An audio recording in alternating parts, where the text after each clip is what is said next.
So I've come to Hangar 42 at Bruntingthorpe Airfield in Leicestershire to have a look at a car that's coming out early next year.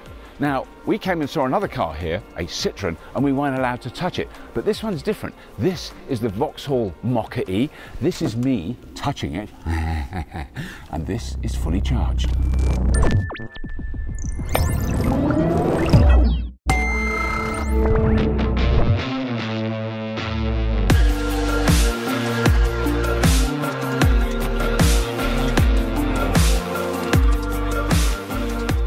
So now, as I've said on many previous episodes, I have the aesthetic sense of a slug, although that could be offensive to slugs. For all I know, they are incredibly aesthetically sensitive creatures.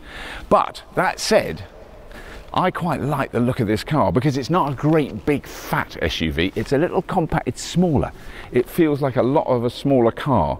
You know, it's got very interesting design features like the visor at the front here because it's a pure electric one. So the Mokka-e, the Mokka comes as a diesel, a petrol or an electric car. All exactly, they look the same on the outside.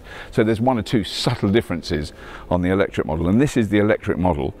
Pure 100% electric. It has a 50 kilowatt hour battery and a range of around 200 miles WLTP, not yet confirmed. And also we now use, as we've said before, our partners at the EV database who give it a slightly lower range. But that said, it's very, very decent and reasonable for this sort of car.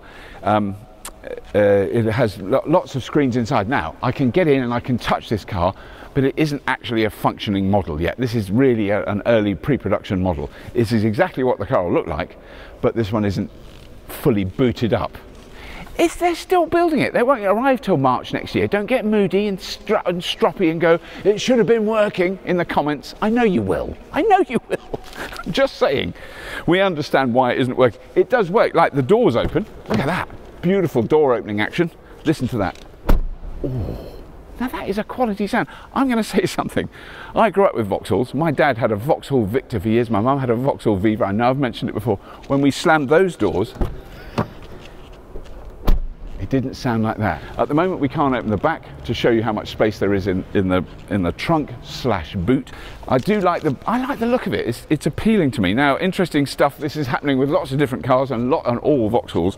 But those are the running lights there. I like this. Look, those three little lights there. This is LED technology allows you to do. That is the brake lights, the reversing lights, and the indicators, all in one little block there. Different colours, different uses, but all in the same thing. The charge port is here. Can't open it.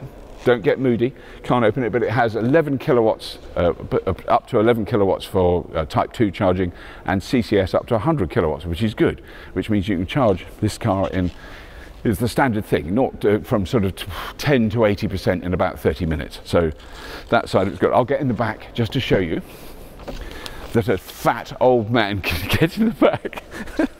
The trouble is I'm channeling too many comments that we've had on Fully Charged. Look, I'm getting in the back and I'm not going to bang my head.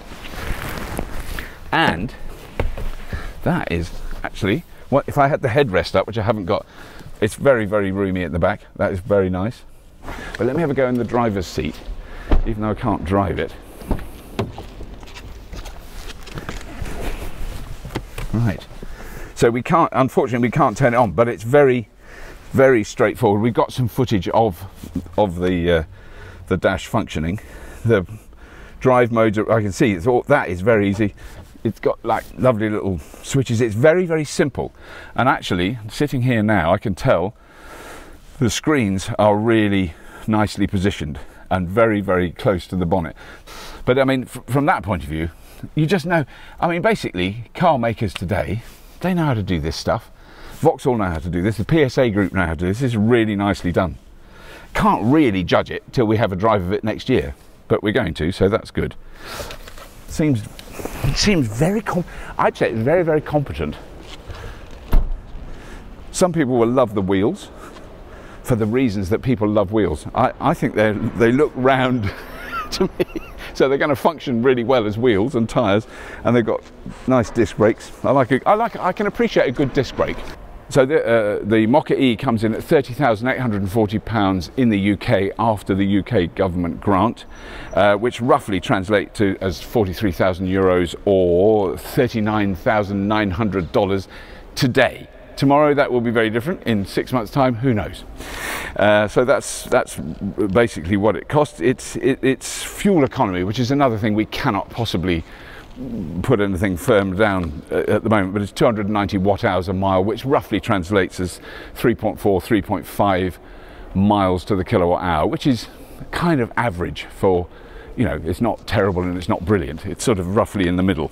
It has an 8-year battery warranty. That is a good thing. That is brilliant that they're doing that. 0 to 60, vitally important statistic, 8.5 seconds, or 0 to 100 kilometers an hour. So what EV database is saying is between 155 and 180 real world range, winter, summer, depending on your driving style. It's so obvious. If you're driving really carefully on a nice, still, warm day, you'll get over 200 miles. If you're thrashing on a motorway in the winter, it'll be more like 120. You know, that's kind of obvious, really. Don't have to be a rocket scientist to get that. So the Mokka-e, I mean, basically, we've just come to have a look at it because this is the first time we've seen it. I think it looks really good. I think it's got a good chance of being a popular car. There's going to be a lot of people that know the brand well, trust the brand. There's a lot. It's clearly appealing to a younger demographic. But I think I like the colour, actually. I think this is a good colour combination.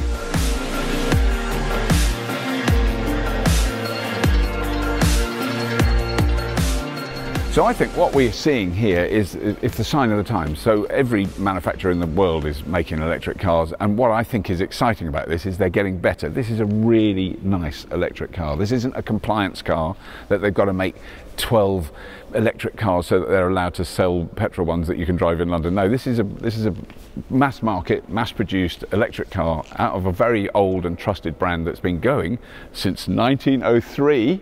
1903 Vauxhall, and I've just worked out, and that does say something about my intelligence, that there is an area of London, for those of you outside the UK, that is called Vauxhall, and that is where Vauxhall started, but now they're made all over the place. So I think this is really nice little car. I'm looking forward to the test drives next year. We hopefully test driving in February, March next year.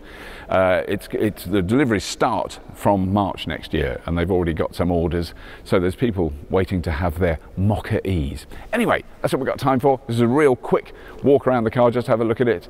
Please do have a look at the Patreon link, that keeps us going. YouTube membership, all the normal stuff. Please subscribe. Most important, please watch and tell your friends about Fully Charged. And as always, if you have been, thank you for watching.